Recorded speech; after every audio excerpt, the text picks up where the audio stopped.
China వాడు బాగుపడాలా, America వాడు బాగుపడాలి. అటొక సెక్షన్ ఉంటుంది, ఇటొక సెక్షన్ ఉంటుంది. మనలాంటి వాళ్ళు బాగుపడుతుంటే అంగీకరించలేనటువంటి మనస్తత్వం ఉంటుంది.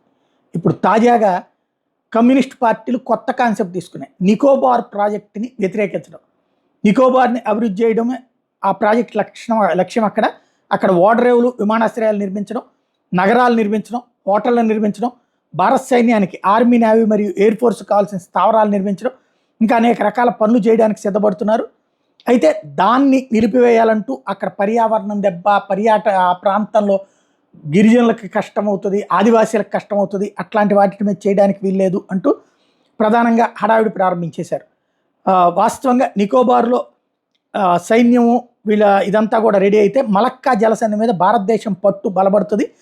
అది ఏ పరిస్థితిలో కూడా చైనాకి ఇష్టం ఉండదు. దాంతో చైనా నుంచి 85% వాణిజ్య సరుకులు ఇక్కడి నుంచినే వెళ్తుంటాయి. భవిష్యత్తులో ఎప్పుడైనా యుద్ధం జరిగే అవకాశం ఉంటే అప్పుడు భారతదేశం చైనాని కంట్రోల్ చేయగలిగేటటువంటి కెపాసిటీ ఉండేటటువంటి ప్లేస్ కాబట్టి ఆ ప్రాజెక్టుని ఇప్పుడు ఎలాగైనా అడ్డుకోవడానికి చైనా ప్రేమికులైనటువంటి మన దేశంలో ఉన్నటువంటి వాళ్ళు పర్యావరణాన్ని అడ్డుపెట్టి ముందుకు వస్తుంటారు.